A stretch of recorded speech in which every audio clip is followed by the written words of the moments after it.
Assalamualaikum warahmatullahi wabarakatuh. Kepada yang terhormat Ibu Alfi, selaku dosen pengampu mata kuliah akuntansi keuangan lanjutan 1, kami dari kelompok 1 akan mempresentasikan tentang intercompany profit transaction inventories. Selanjutnya, perkenalkan dulu, saya Naila Syakira dengan NPM Hairan 230. Perkenalkan, nama saya Anggraini Ibu Sumawardani, NPM 140. Perkenalkan, nama saya Nadia Nur Ramadhani dengan NPM 150.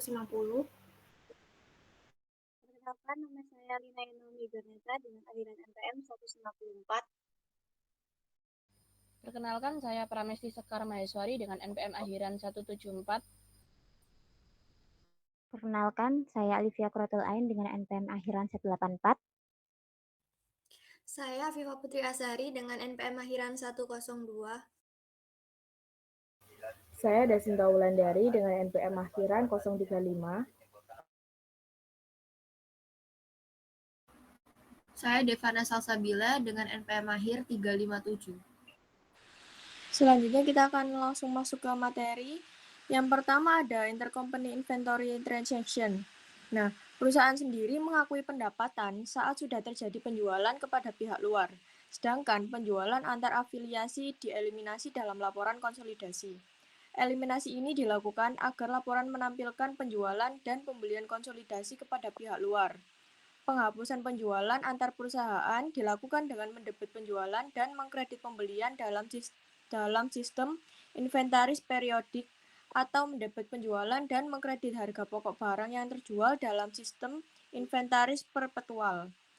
Selain itu, keuntungan tidak direalisasi pada inventaris akhir dihapuskan dengan mendebit harga pokok barang yang terjual dan mengkredit inventaris akhir. Melalui entry kertas kerja, efek transaksi antar perusahaan dari penjualan, harga pokok penjualan, dan inventaris dihilangkan untuk mencerminkan hasil konsolidasi yang akurat. Next. Oke, materi selanjutnya mengenai downstream dan upstream sales. Downstream sale atau penjualan hilir adalah penjualan dari atas ke bawah, atau singkatnya adalah penjualan dari perusahaan induk pada perusahaan anak. Untuk penjualan yang bersifat downstream ini, laba perusahaan induk yang terpisah meliputi seluruh laba yang belum direalisasi atau unrealized profit, dan beban hak minoritas tidak terpengaruh jika laba perusahaan induk yang terpisah meliputi laba yang belum direalisasi. Sedangkan upstream sales atau penjualan hulu adalah penjualan dari bawah ke atas, atau lebih singkatnya penjualan dari perusahaan anak pada perusahaan induk. Beban hak minoritas akan terpengaruh jika laba bersih perusahaan anak meliputi laba yang belum direalisasi. Dan setiap laba kotor yang belum direalisasi dalam persediaan juga dieliminasi. Hal ini berlaku untuk kedua penjualan tersebut, yaitu penjualan downstream dan upstream. Namun pengaruh laba yang belum direalisasi terhadap laporan konsolidasi dipengaruhi oleh aktivitas penjualan antar perusahaan maupun persentase kepemilikan dari perusahaan anak, kecuali perusahaan anak yang dimiliki oleh perusahaan induk 100% sehingga perusahaan anak tersebut tidak memiliki kepemilikan minoritas. Adanya proses konsolidasi membuat terjadinya eliminasi seluruh jumlah penjualan dan HPP antar perusahaan tanpa memperhatikan dari sifat penjualan. Jadi kedua penjualan tersebut, downstream dan upstream sales. Next. Pengaruh downstream dan upstream terhadap perhitungan laba. Untuk perhitungan non-controlling interest shares. Jadi diasumsikan bahwa laba perusahaan induk dan perusahaan anak yang dimiliki 80% yang terpisah untuk tahun 2016. Sebagai berikut terdapat tabel untuk penjualan dari perusahaan induk, parent sebesar $600 dan subsidiary sebesar $300. Untuk HPP sebesar 300 dan subsidiary sebesar 180 menghasilkan laba bersih sebesar 300 untuk parent dan subsidiary sebesar 120. Beban dari parent sebesar 100 dan subsidiary sebesar 70 menghasilkan laba perusahaan induk yang terpisah, parent separate income, dari parent sebesar $200 dan laba bersih dari perusahaan anak sebesar $50. Nah, diketahui bahwa intercompany sales selama tahun tersebut adalah $100 dan Persediaan pada tanggal 31 Desember mencakup laba yang belum direalisasi sebesar 20.000. Nah, untuk perhitungan non-controlling interest shares-nya, untuk penjualan yang bersifat downstream, laba yang belum direalisasikan direfleksikan dalam akun penjualan dan HPP perusahaan induk, dan laba bersih perusahaan anak sama dengan laba yang telah direalisasi. Perhitungannya meliputi laba bersih perusahaan anak yang tadi sudah tertera di atas sebesar 50.000 dikali 20% itu didapat dari persentase non-controlling interest share, menghasilkan $10.000. Dan untuk penjualan bersifat upstream, laba yang belum direalisasi direfleksikan dalam akun penjualan dan HPP anak, serta laba yang direalisasi perusahaan anak adalah 30.000.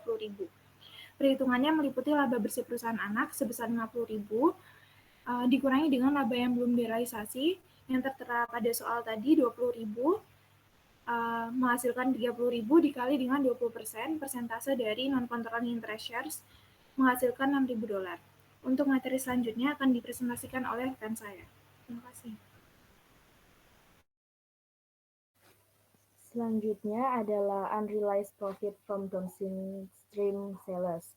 Penjualan induk ke anak perusahaannya meningkatkan penjualan induk, harga pokok penjualan, dan laba kotor, namun tidak mempengaruhi pendapatan anak perusahaan sampai barang dagangan tersebut dijual kembali kepada pihak luar.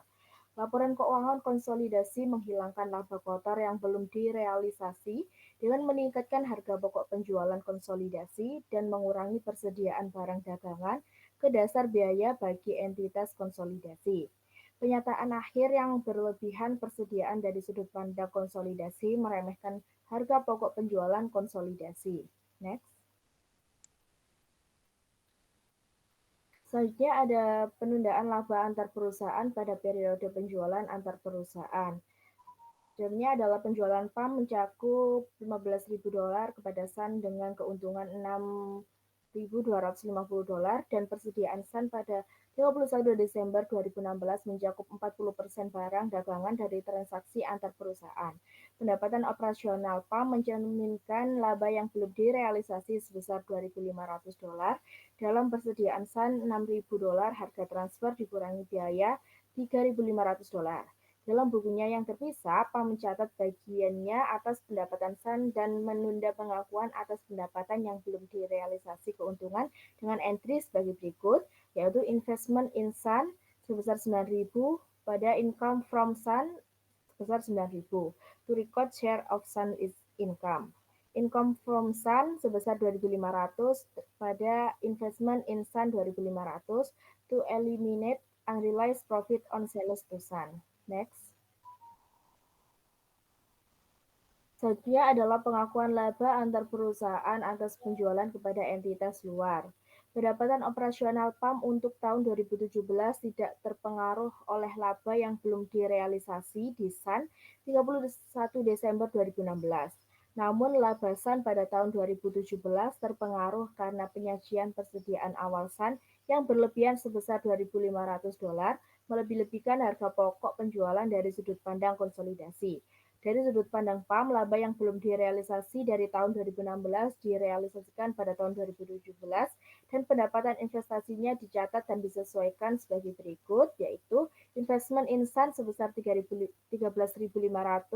terhadap income from Sun sebesar 13.500. To record investment income from Sun. Selanjutnya adalah investment in Sun sebesar 2.500 terhadap income from Sun sebesar 2.500. To record realization of profit from 2016 intercompany sales to Sun. Materi selanjutnya akan dijelaskan oleh rekan saya.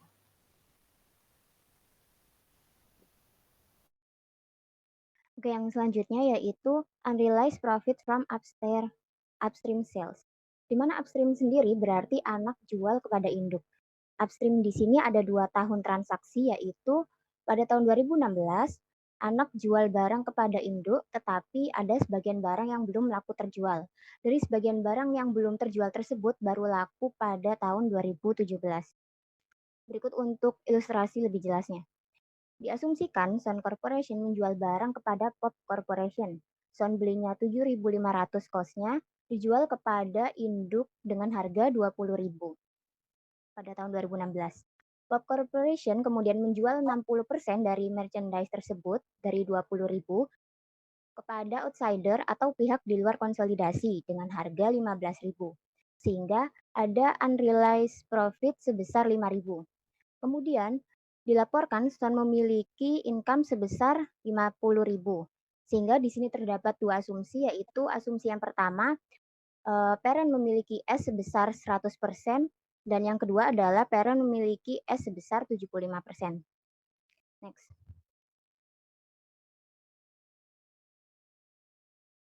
Pada bagian A, ketika P memiliki S sebesar 100%, maka jurnalnya adalah investmentnya. Ketika S melaporkan income 50.000 tadi, maka P akan menjurnal sebagai berikut. Investment in Sun 50.000 pada income from Sun 50.000. Kemudian karena ada unrealized profit sebesar 5.000 tadi, maka dia akan mengurangi income sebesar 5.000, sehingga jurnalnya income from Sun 5.000 pada investment in Sun 5.000. Karena ini dimiliki 100%, maka utuh diakui oleh parent.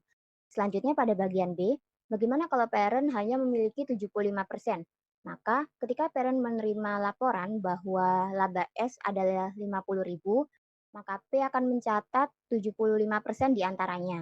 Dan 75% dari 50.000 kita mendapatkan angka 37.500. Untuk jurnalnya yaitu investment in Sun 37.500 pada income from Sun 37.500.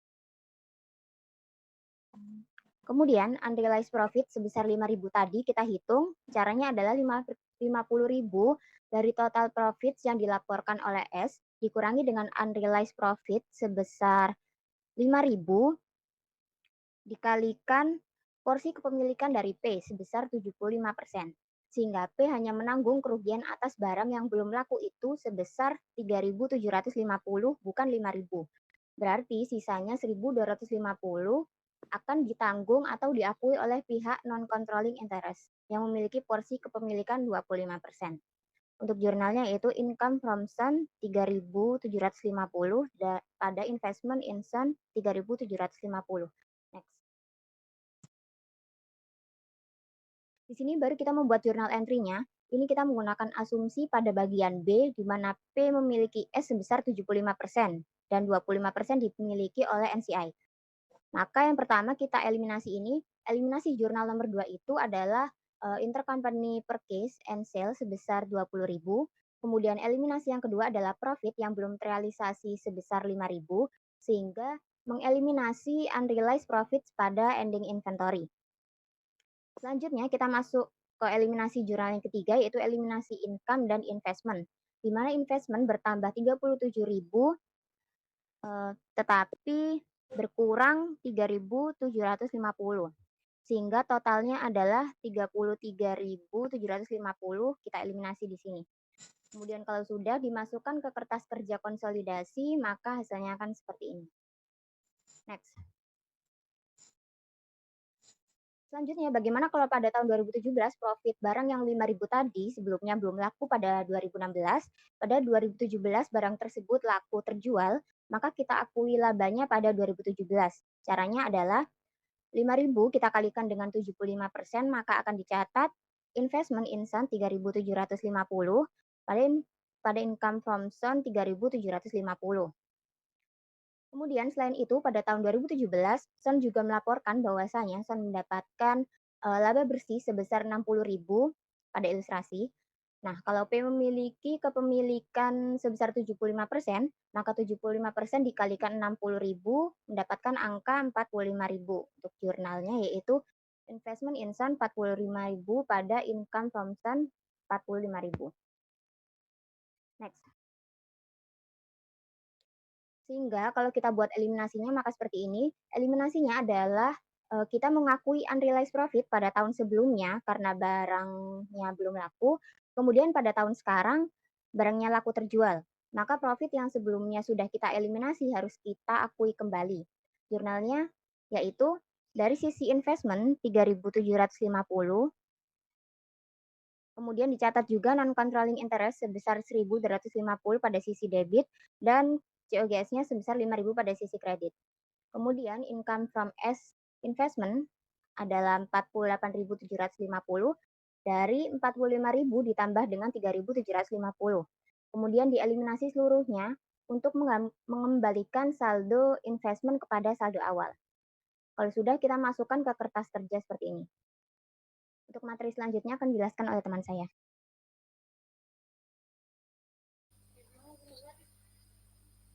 Selanjutnya ada contoh konsolidasi keuntungan antar perusahaan dari downstream sales. Sun Corporation dimiliki 90% oleh Palm Corporation, diakuisisi dengan harga 94.500 ketika net aset Sun 100.000 modal saham dan 5.000 laba ditahan, sehingga 105.000 kali 90% porsi kepemilikan, maka hasilnya 94.500 dengan catatan nilai wajar dan nilai pasarnya sama, sehingga tidak ada alokasi terhadap aset yang bisa diidentifikasi. Lalu terdapat juga keterangan sebagai berikut.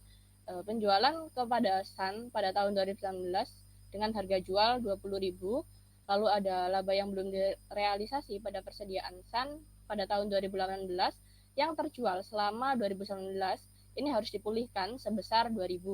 Lalu terdapat juga laba yang belum direalisasi pada persediaan Sun pada tahun 2019 sebesar 2.500. Nah, 3 komponen tersebut itu harus dieliminasi di laba atau kerugian antar perusahaan. Lalu untuk yang terakhir ada hutang Sun kepada PAM sebesar 10.000 pada tahun 2019. Ini merupakan komponen yang akan digunakan untuk mengeliminasi reciprocal balance.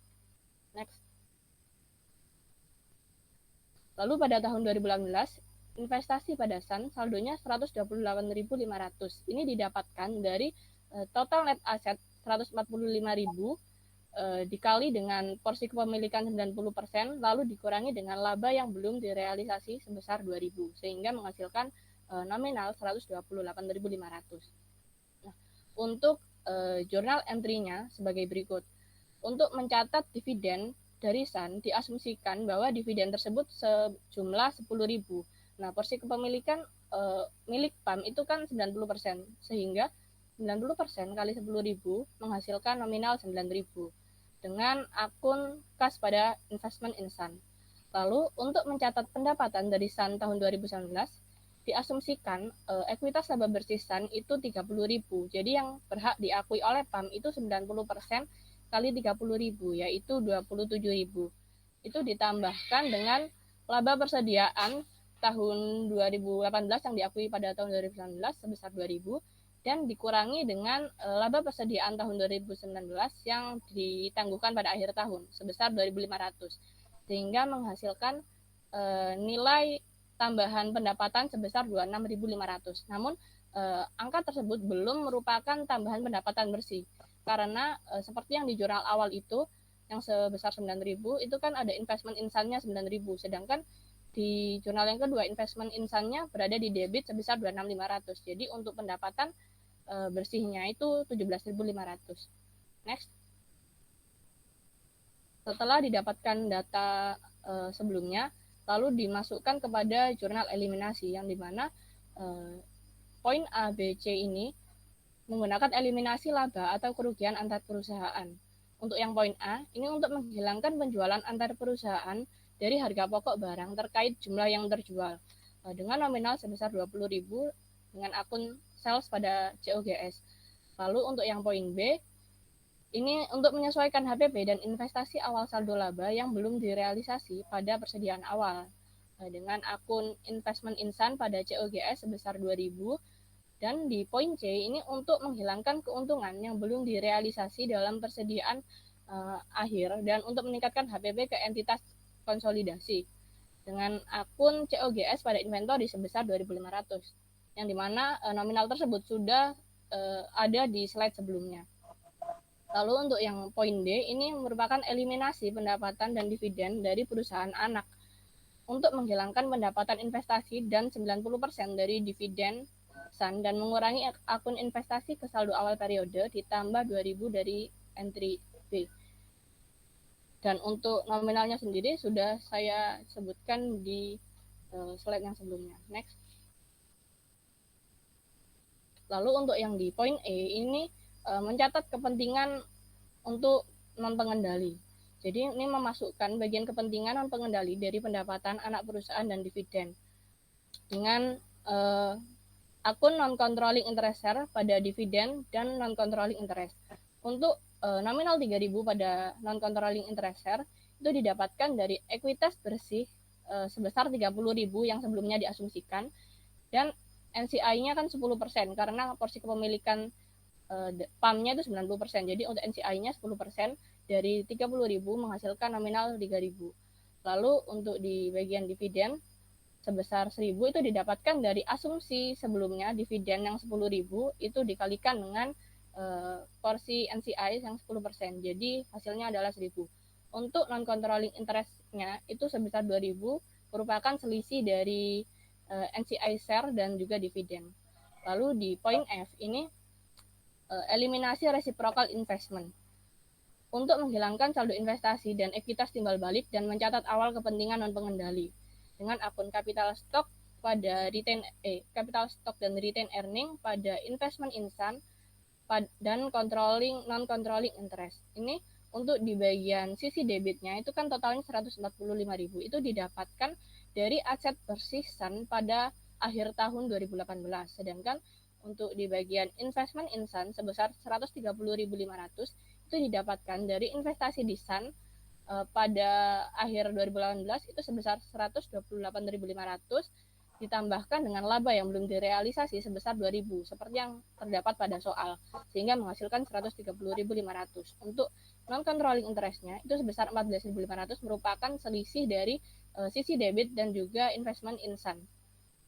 Lalu untuk yang poin G, ini eliminasi reciprocal balance lainnya untuk menghilangkan hutang usaha dan piutang timbal balik dari penjualan antar perusahaan dengan akun accounts payable pada accounts receivable sebesar 10.000.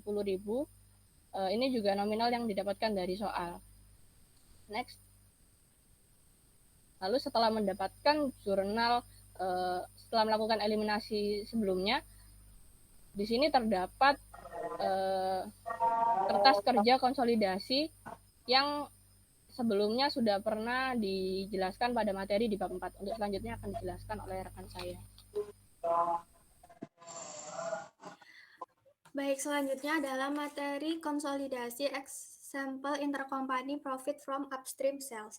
Di sini ada Sun Corporation adalah anak perusahaan Pop Corporation yang 80% sahamnya dimiliki diakuisisi seharga $480.000 pada 2 Januari 2016 ketika ekuitas pemegang saham Sun terdiri dari $500.000 modal saham dan $100.000 pendapatan yang disimpan. Biaya investasi tersebut sama dengan nilai buku dan nilai wajar aset bersih Sun di akuisisi, sehingga tidak ada perbedaan nilai wajar atau nilai buku yang dihasilkan dari akuisisi tersebut. Sun Corporation menjual barang inventaris ke Pop Corporation secara teratur. Antar perusahaan data transaksi tahun 2017 adalah sebagai berikut. Yang pertama yaitu ada penjualan ke Pop Corporation di tahun 2017 sebesar $300.000. Yang kedua ada unrealized profit pada tahun 2016 sebesar 40.000, di mana ada barang yang belum terjual di tahun 2016 kemudian terjual di tahun 2017 sebesar 40.000. Untuk yang ketiga ada unrealized profit di tahun 2017 sebesar 30.000, dan yang terakhir ada intercompany akun receivable dan payable di tahun 2017 sebesar 50.000. Next. Kemudian berikut adalah keterangan saat menggunakan equity method. Pada tanggal 31 Desember 2016, akun investasi Pop di Sun memiliki saldo sebesar $568.000 terdiri dari $600.000 ekuitas dalam aset bersih Sun, yaitu dari $750.000 dikalikan dengan 80%, kemudian dikurangi 80% dari 40.000 laba yang belum direalisasikan dalam persediaan Pop tanggal 31 Desember 2016 dari penjualan terdahulu. Selanjutnya, selama tahun 2017, Pop membuat entry berikut untuk mencatat investasinya dengan metode ekuitas. Yang pertama ada Sun membagikan dividen sebesar 50.000. Kemudian POP akan mencatatkan sebesar 40.000, yaitu dari 50.000 dikalikan dengan 80%. Kemudian yang kedua ada Son melaporkan laba sebesar 100.000. Nah, POP juga berhak mengakui laba tersebut sebesar 80% sehingga di sini tertulis angka 80.000. Kemudian ada unrealized profit dari barang yang belum laku di tahun 2016, kemudian laku di tahun 2017, sehingga unrealized profit itu harus kita akui sebagai profit pada tahun 2017. Nah, diakui sebesar porsi kepemilikan sebesar 80%. Nah, berarti 32.000 yaitu dari 40%, 40.000 dikali 80%. Nah, selanjutnya ada di tahun 2017 ada unrealized profit atas barang yang dibeli di tahun 2017 dan belum laku pada akhir tahun 2017 yang nilai unrealized profitnya adalah sebesar 30.000. Nah, 30.000 ini mengurangi investment dan income dari POP sebesar 80%. Jadi 80% dari 30.000 adalah 24.000. Dah, dengan demikian total investment atau income bertambah sebesar 88.000. Next. Nah, kemudian ini kita akan masukkan ke dalam jurnal. Yang pertama yaitu ada eliminasi intercompany profit and loss. Di sini ada sales di bagian debit dan COGS di bagian kredit sebesar 300.000. Nah, yang kedua ada jurnal untuk mengakui laba pada barang yang baru terjual sebesar 40.000. Nah, 40.000 ini kita kreditkan di COGS, kemudian kreditnya yang dimana 80% milik investment dan 20% milik controlling. Nah, investmentnya adalah sebesar 32.000 dan selisihnya sebesar 8.000. Untuk jurnal yang ketiga ada laba yang belum terrealisasikan pada tahun 2017 sebesar 30.000. Kemudian kita eliminasi, jadi COGS bertambah di kredit dan inventory berkurang di debit di kredit sebesar 30.000. Selanjutnya yang keempat mengeliminasi income dan dividen dari subsidiary dan mengembalikan saldo investasi P ke saldo awal.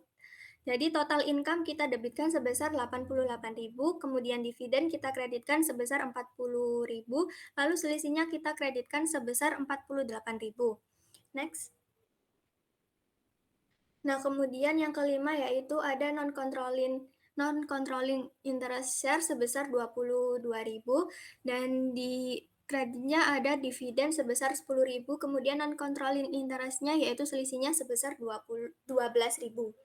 Nah, kemudian yang keenam ada eliminasi akun resiprokal investasi pada Son dan ekuitas. Dan yang terakhir ada eliminasi other reciprocal balance, di mana eliminasi utang kita debit dan piutang kita kredit dengan nominal sebesar 50.000. Next. Nah, kemudian jika sudah kita masukkan ke dalam jurnal, kita masukkan ke dalam kertas kerja seperti pada contoh di sini dan sudah dijelaskan di bab yang dahulu. Next.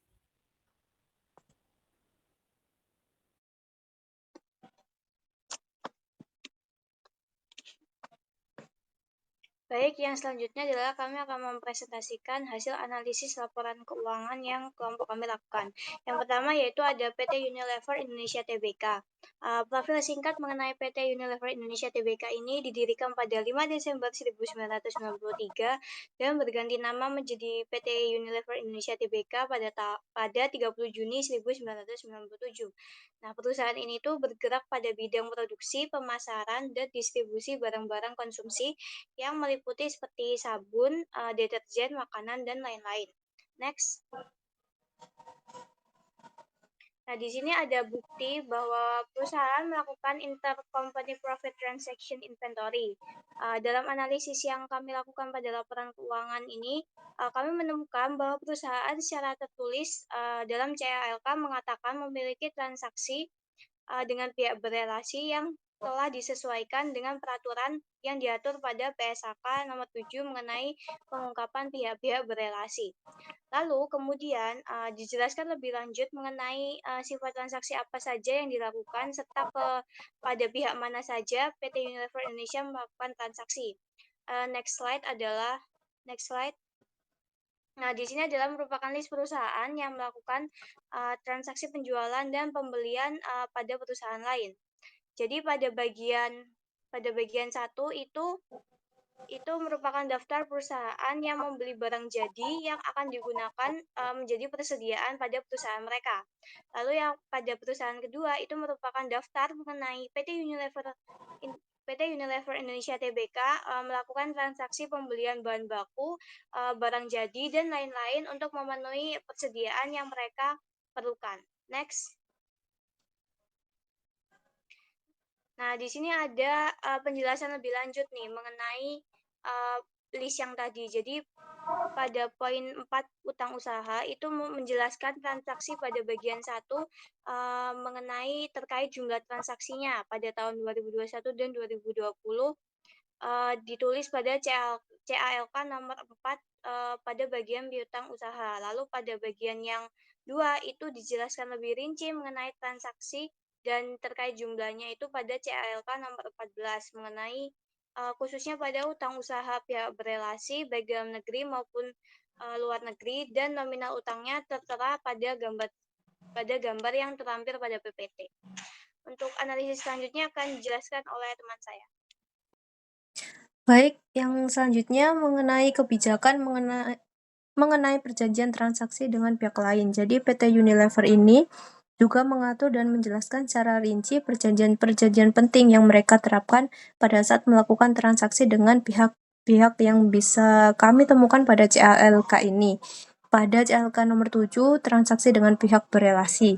Pada poin B, perjanjian-perjanjian penting dengan pihak berelasi. Jadi pada perjanjian tersebut memiliki pokok-pokok ketentuan penting pada masing-masing perjanjian lisensi dan layanan, yaitu seperti perjanjian lisensi merek, mencakup nilai royalti sebanyak 3%, dan ada juga perjanjian lisensi teknologi, mencakup nilai royalti sebanyak 2%, dan perjanjian layanan jasa dihitung dari 3% batas maksimum total penjualan perseroan pihak ketiga.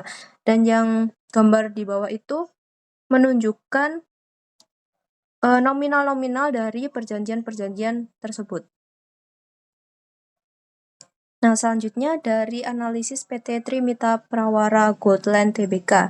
Jadi, PT ini didirikan pada 23 Maret tahun 2015 dan berada pada industri pengembangan properti yang fokus pada penyediaan hunian subsidi dengan menargetkan pasar kelas menengah. Perusahaan ini mempertahankan inovasi berupa integrasi antara kawasan hunian, komersial, dan wisata dalam lingkungan yang hijau dan asri. Selain itu, perusahaan ini juga menghadirkan kawasan residensial yang terintegrasi secara harmonis. Selanjutnya akan dipresentasikan oleh rekan saya. Oke, untuk selanjutnya yaitu ada bukti-bukti perusahaan Trimitra Prawara melakukan intercompany profit transaction inventory. Nah, yang pertama ini dalam catatan atas laporan keuangan perusahaan disebutkan adanya mengenai sifat dan transaksi hubungan berelasi yang dijelaskan bahwa sifat hubungan dengan pihak berelasi adalah hubungan berada di bawah pengendalian bersama melalui sebagian kepemilikan yang sama dan atau memiliki sebagian direksi dan atau komisaris yang sama dengan perusahaan. Selanjutnya, untuk selanjutnya yaitu perusahaan memiliki persediaan berupa persediaan real estate yang terdiri dari persediaan tanah kafling, persediaan bangunan dalam penyelesaian, dan yang terakhir ada persediaan bangunan siap dijual. Untuk selanjutnya itu ada terkait dengan persentase terhadap jumlah liabilitas, yaitu terkait dengan pembiayaan dalam menyediakan persediaan operasional perusahaan melakukan transaksi dengan pihak berelasi. Hal ini dijelaskan lebih lanjut bahwa pada tanggal 31 Desember 2022 dan 2021, perusahaan melakukan transaksi dengan pihak berelasi dan disertakan dengan bukti rincian saldo sebagai berikut ini. Yaitu dalam rincian yang pada gambar kedua dijelaskan bahwa adanya informasi Total saldo mengenai aset sejumlah 115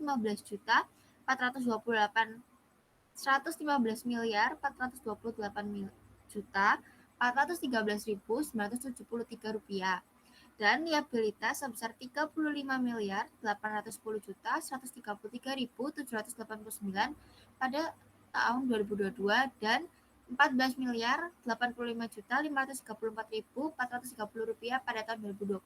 Selanjutnya,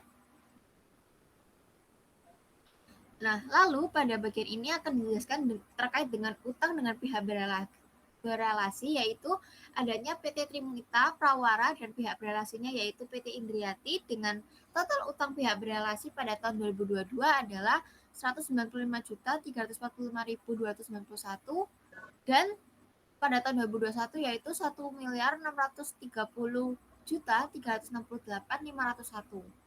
Nah, transaksi utang ini terjadi merupakan karena pinjaman yang digunakan sebagai modal kerja utang tersebut dengan tidak dikenakan bunga dan juga tidak ditentukan jangka waktu pengembaliannya dan tanpa adanya jaminan. Lalu yang terakhir ada sifat transaksi dan hubungan, yang dimana dijelaskan sifat hubungan ini terhadap PT Trimita adalah pemegang saham, lalu untuk sifat transaksinya adalah utang pihak berelasi. Lalu untuk Indriati yaitu sifat hubungannya merupakan pemegang saham dan sifat transaksinya adalah utang pihak berelasi. Lalu yang terakhir ada PT BPR Syariah Mitra Amanah yaitu sifat hubungannya pengendalian yang sama dan yang terakhir adalah sifat transaksinya adalah deposito.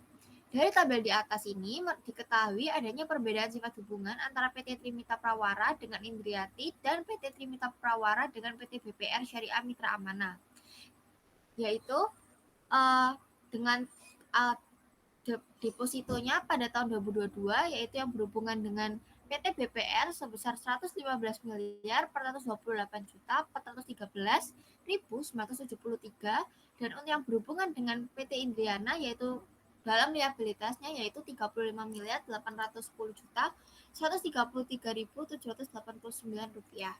Selanjutnya,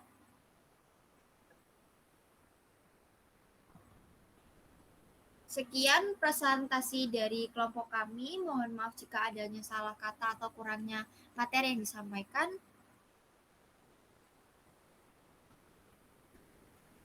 Wassalamualaikum warahmatullahi wabarakatuh.